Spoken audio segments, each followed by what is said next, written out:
As decisões informadas começam aqui. Apoie o jornalismo independente e garanta acesso aos artigos de opinião exclusiva. A verdade não tem preço, mas as notícias que dão forma aos seus hábitos de leitura, sim. Agora, com 20€ de desconto. Assine em observador.pt.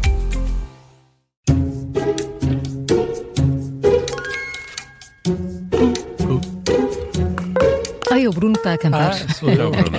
Este é o som da Comissão de Inquérito, hoje com a deputada social-democrata Liliana Reis. Bem-vinda. Bom dia. Bom dia. Bom dia. Isso O aqui gosto é de estar animação. aqui é exclusivamente relativo. meu. Sabe como é que isto funciona, Liliana Reis? Conheço Sabe? mais ou menos. Ontem o Miguel Cabrita fez 22 pontos. Em causa estão 25. Nunca ninguém conseguiu chegar aos 25. Será que é hoje? Vamos ver. Vamos lá. ver. É do Fundão. Terra de cerejas. E Exatamente. Não só, A minha naturalidade é Fundão. Apesar de eu ter nascido na Covilhã, o meu pai e a minha mãe registaram-me no Fundão. E por isso é essa a minha naturalidade. Exatamente. E tenho um orgulho enorme de ser do Fundão. É. E há Ainda bem que rivalidades entre Covilhã e Fundão ou não? Já É existiram pacífico, mais. Quando eu era mais criança, havia efetivamente algumas tensões sociológicas ali entre os dois territórios. Hoje, como são tão próximos, até do ponto de vista da política regional, o Fundão, a Covilhã e Belmonte pertencem à comunidade intermunicipal Beiras e Serra da Estrela, ao contrário dos outros concelhos do distrito de Castelo Branco. E por isso há aqui uma aproximação, porque pertencem, na verdade, ao território da Cova da Beira. Bem, Estes três concelhos. Conhece bem a região, certamente. Muito Por isso, bem. Liliana Reis vai saber esta de caras. É fácil, fácil, fácil. Há quantos anos se realiza o Míscaros, Festival do Cogumelo? No Fundão, desde agora o ano exato, no Alcaide, Há quantos anos? Exato. foi com o Paulo Fernandes, o início, 8 anos. Quer ajuda? Sim. Sim. Há 5, há 15 ou há 20? Não tinha ideia de ser tanto tempo. E pois não tinha ideia de ser tanto tempo. Não 15 pode ser anos. Exclui logo. A primeira Exatamente. edição foi em 2009. 2009. 2009. Há cogumelos que são uma delícia, mas depois também há aqueles que são venenosos. No sábado comi arroz de míscaros. Tão bom. Feito por mim. Uau, veja lá faço- se trouxe um taparoeiro. Faço um excelente arroz de míscaros. Pergunto ao meu pai, ao meu marido e à minha filha. Mas eu disse que há os bons, não é? Depois há aqueles que são venenosos, que fazem mal. Na política, quem é que provoca mal-estar, o Luís Montenegro? Agora vou recuperar palavras De ontem? até utilizadas, não apenas ontem, mas já no debate parlamentar, o conluio entre o Partido Socialista e o Chega, em muitas matérias, tem provocado não apenas mal-estar ao nosso Primeiro-Ministro, mas a todo o grupo parlamentar do Partido Social Democrata, porque em muitas circunstâncias nós não conseguimos antecipar matérias que até vão ser votadas conjuntamente, porque pensamos, o Chega não vai votar favoravelmente a esta matéria do Partido Socialista, ou o Partido Socialista não vai votar esta matéria, e o que é certo é que depois acabam por se unir para fazer não apenas bloqueios sucessivos, mas também aprovações que comprometem o Orçamento de Estado. Mas quando E nós fala vimos isto. em conluio, dá a entender que há aqui um entendimento subterrâneo entre os dois partidos. Acha mesmo que há entendimento desse nível? A líder da bancada parlamentar veio afastar esse tipo de negociação, desse tipo de subterfúgio e negociação escondida, do ponto de vista palaciano, Mas aquilo que se verifica depois em plenário é que ele acontece, mesmo que seja por uma decisão de escolha racional e para maximizar potenciais ganhos eleitorais. Isso acontece, ainda que não seja deliberado. Não haja uma concertação Eu prévia. não queria utilizar a palavra concertação porque levar-nos-ia para a parte social, mas não sei se acontece essa concertação antes das votações, mas o que é certo é que ela se verifica. E isso, aliás, todos os jornalistas podem ver aquilo que aconteceu. E, aliás, agora, a propósito do debate na especialidade, também verem a quantidade de propostas submetidas também pelo Bloco de Esquerda e pelo Partido Comunista Português que o Chega apoiou. Então não é só, com o então Partido são os partidos da oposição. Exatamente. Mas também Eu não podemos, gosto de falar Mas é o funcionamento do Parlamento. é isso, podemos considerar que isto é o resultado das eleições. Isto é o resultado da composição Sim. que Não na precisa verdade, de ser um conluio, Mas no Partido Socialista e no Chega, em matérias cruciais, e há uma que me é muito cara, como foi a questão das scouts, o líder do Partido Chega alterou de posição em 24 horas 3 vezes. E por isso antecipava-se quase, do ponto de vista estratégico, que ele iria votar favoravelmente à abolição das portagens propostas pelo Partido Socialista. Muito bem, dois pontos. 2 pontinhos, sim. Vamos passar para outro órgão de soberania. A primeira viagem oficial de Marcelo Rebelo de Sousa, enquanto Presidente da República, incluiu 2 estados. Sabe que estados foram esses, ou pelo menos um deles? Da primeira... A primeira viagem oficial do primeiro Marcelo, mandato. do primeiro mandato. Portanto, estamos aqui a falar em Sei, 2016. a última que foi agora aos Países Baixos. É muito mais recente. Claro. É muito mais fácil, até porque a nossa memória começa a ser seletiva com o passar dos anos e aquilo que são as memórias mais recentes foi a Espanha. Está certo. O outro foi o Vaticano. Acha que o Presidente da República tem sido um bom Presidente da República? Há aqui uma pausa. Não, do ponto de vista das relações institucionais, eu devo-lhe dizer que o meu cérebro está sempre muito formatado para a parte da política internacional, como é do conhecimento Já de todos. vamos chegar aí. Claro. Sim, está muito formatado para a política internacional e eu tendo a avaliar os mandatos presidenciais muito pelo exercício internacional da política internacional e da capacidade de influência e de projeção de poder nacional a nível externo mais do que a nível interno. Então podemos rapidamente ir a essa parte. Em termos internacionais, política externa, Marcelo Rebelo de Sousa é um bom Presidente? É. E, É um portanto, bom projeta mediador. É um bom mediador, é promotor e provedor de consensos a nível externo e tem efetivamente tentado salvaguardar até algumas figuras nacionais que desempenham hoje cargos lá fora. E falo, por exemplo, de António Guterres ou mesmo agora da recente eleição para o Conselho Europeu de António Costa. Na matéria de política internacional, não me parece que haja efetivamente nada de destaque a apontar ao nosso Presidente da República. A nível nacional... Deixe-me só, ainda sobre relações externas, um detalhe aqui. Vaticano e Espanha. Espanha percebe-se claramente pelo interesse e Vaticano nacional. também. Sim. Por causa do perfil do nosso Presidente. Aí percebe-se conhecendo a pessoa. A pessoa, exato. Não pela relação institucional Estado a Estado.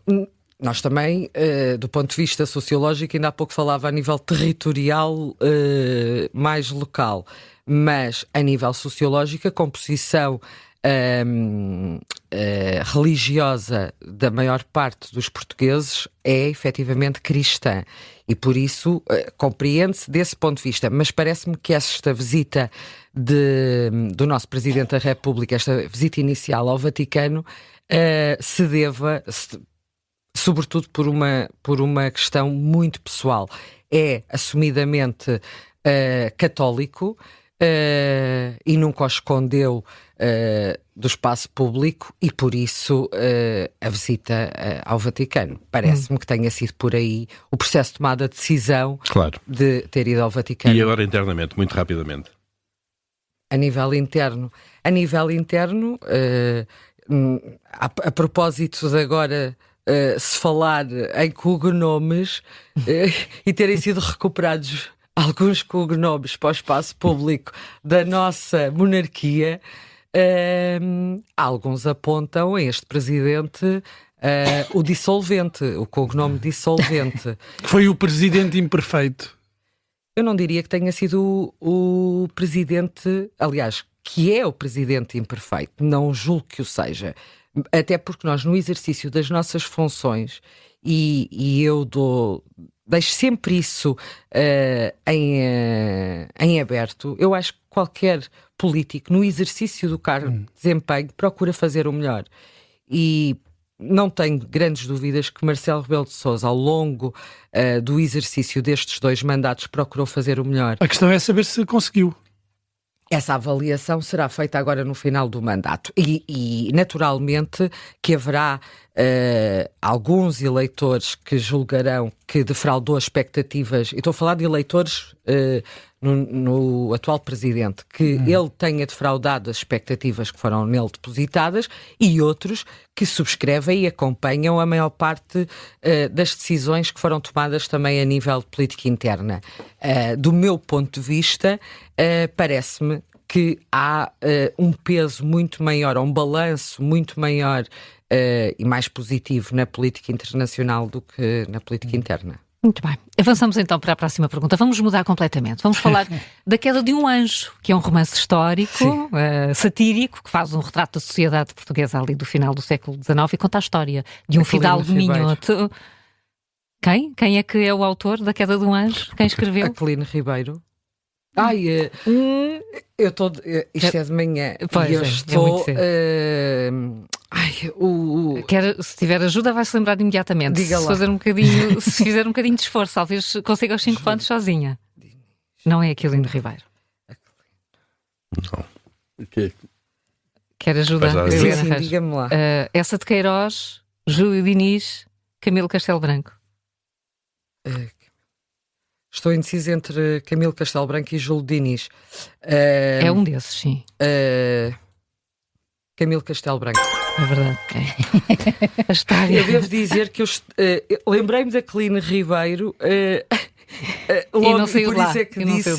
Não, porque na verdade eu antes de ontem estive a recuperar Camilo Castelo Branco e Aquilino Ribeiro. A propósito de uma questão muito mais hermenêutica daquilo que é a literatura portuguesa. E agora estava com o nome Aquilino Ribeiro. E escrevi Júlio Diniz, Aquilino Ribeiro e Camilo Castelo Branco no meu esboço. Mas falou na Queda de um Anjo. Este romance é muito apontado para mostrar os vícios da política e de como algumas pessoas bem intencionadas acabam por ficar seduzidas por esses vícios. Há 9 meses a Liliana Reis era só, entre aspas, uma investigadora na área das relações internacionais. Está a gostar desta experiência política? Eu gosto muito do trabalho nas comissões às quais pertenço, devo dizer, porque é quase a possibilidade de fazer research-based policies, de aplicar aquilo que sei ao nível da política externa, na Comissão de Assuntos Europeus, sobretudo, e na Comissão de Negócios Estrangeiros, mas também na Comissão de Defesa Nacional. Ou seja, eu fiquei na segunda, terceira e quarta comissões. E gosto mesmo muito de poder dar o meu pequeno contributo, que estou certa que será pequeno, para o processo de tomada de decisão. Ainda não ficou desencantada com os mecanismos da política? Eu ainda não cheguei lá. Eu estou a falar ao nível das comissões. Exatamente porque fui colocada em comissões nas quais tinha manifestado preferência em pertencer e por isso, naturalmente, estou a gostar. Não, repare, se eu tivesse ficado em comissões que não me diriam tanto, até do ponto de vista académico, como agricultura, ou saúde, ou educação, provavelmente andaria lá aos papéis ainda. No entanto, há algum processo naquilo que decorre da política diária que nos causa algumas frustrações. E nós conseguimos perceber que nem sempre aquilo que nós desejamos... Sabe que eu sou quase muito próxima daquilo que Dom Quixote, de correr efetivamente atrás de quimeras muitas vezes impossíveis. E isso, a constatação com a política... Há 9 meses eu deparei-me que muitos daqueles que eram os meus sonhos ou os meus objetivos não são possíveis de alcançar, porque há um grupo ao qual pertencemos, há efetivamente ali vários deputados que procuram maximizar os interesses das várias regiões, porque apesar de eu estar nestas 3 comissões, eu trago sempre o Distrito de Castelo Branco no meu coração. Há pouco, aliás, nós começámos por aí. E é quase um processo de negociação constante, não apenas entre partidos políticos, mas dentro do próprio partido político. E é essa capacidade de acomodar os interesses de vários deputados e de vários círculos eleitorais que eu tenho observado que é mais difícil. E isso deixa-nos frustrados, naturalmente. Vamos à quarta pergunta. Esta aqui já num território que a Liliana Reis domina bem e sentirá à vontade. Depende, esta hora da manhã. Atenção às expectativas, ainda há pouco falava. Quantos países reconhecem o Estado da Palestina? Vamos dar aqui uma margem de 3 para cima e para baixo. Está no quadro das Nações Unidas. Das Nações Unidas, exatamente. Das Nações Unidas. 120, 140 não, 143. Está certo. Fizeste 3 para cima ou 3 para baixo? Exatamente, são 146. Dos 193 Estados-membros das Nações Unidas, o que significa que uma ampla maioria reconhece a existência do Estado da Palestina. Portugal não é um desses países. Deveria reconhecer o Estado da Palestina, Portugal?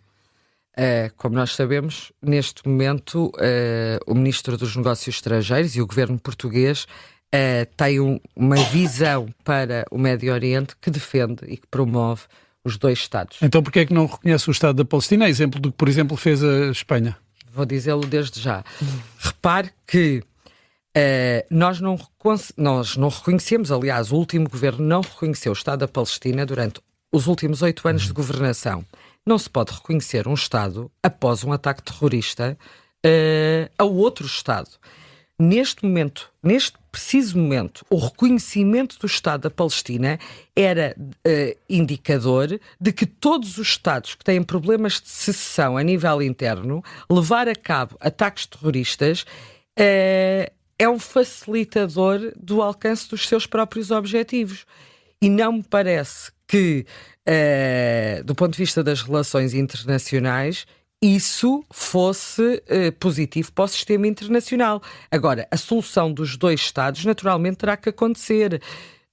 Não me parece que neste momento seja o momento ideal para o seu reconhecimento. Mas a propósito de Espanha, não deixa de ser verdadeiramente curioso que Espanha tenha reconhecido o Estado da Palestina, mas ainda não tenha reconhecido o Estado do Kosovo, que declarou a sua independência, como nós sabemos, desde 2008 e...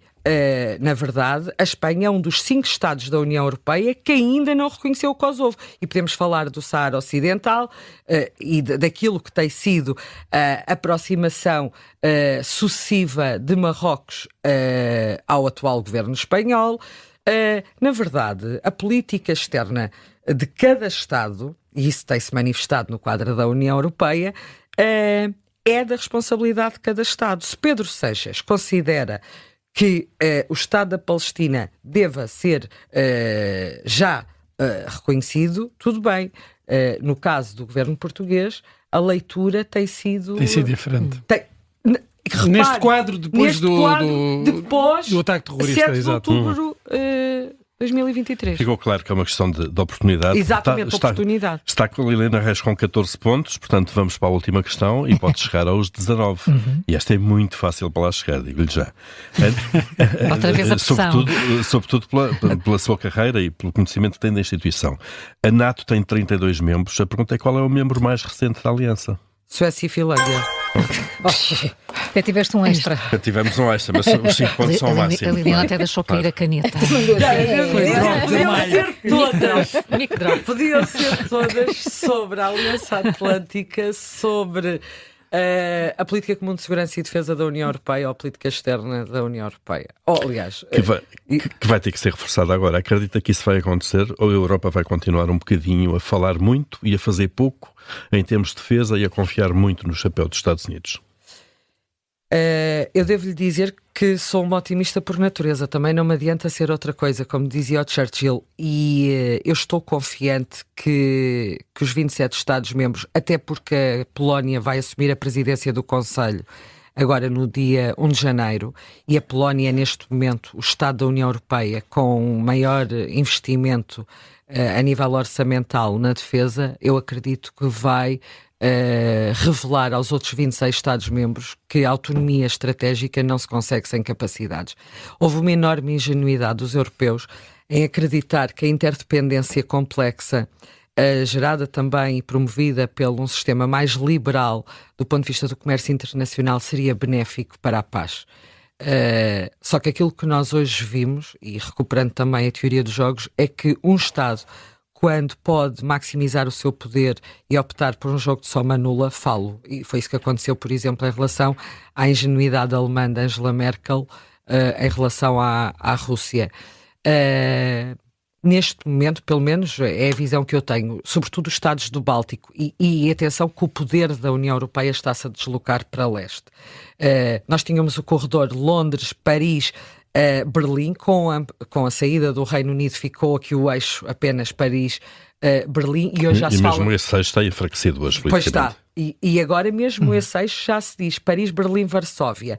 Ora, nós tivemos nesta composição do novo Colégio de Comissários da União Europeia a introdução de uma nova pasta, que é a pasta da defesa e do espaço, que ficou com a Lituânia.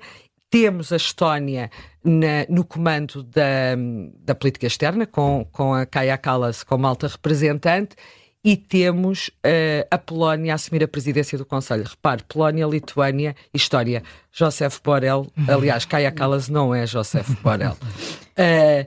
E por isso tenho aqui algum otimismo relativamente ao reforço da política comum de segurança e defesa, que não deixará, muito provavelmente, o pilar intergovernamental, mas a nossa indústria europeia poderá, ou o nosso processo agora de reindustrialização da Europa poderá passar pela defesa. E mais, a ligação do setor tecnológico e de investigação das nossas universidades, atrelado ao setor privado, e nomeadamente à capacidade das nossas empresas de ir buscar essa transferência de conhecimento às universidades e capacitarmos o nosso setor da defesa e as nossas forças armadas.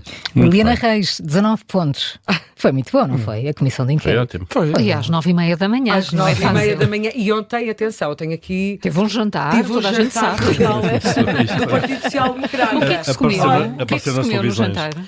Comeu-se lombinho de porco com castanhas e arroz de passas maravilhoso. Não está farta de lombo de porco já da vida política, é que é sempre lombo de porco. Não, Bem, não temos tempo para isto. Era isso ou bacalhau. E eu disse, eu não vou comer bacalhau porque agora os jantares de Natal, até dia 24 é só bacalhau. Eu chego ao dia 24 e não consigo Liliana comer Reis, para a bacalhau. próxima é Tupperware com arroz de míscaros, feito por si. Isso é que é. Isso é que é. Obrigada. Feliz Natal. Muito bom obrigado, dia e um bom Feliz Natal. Natal para todos os ouvintes.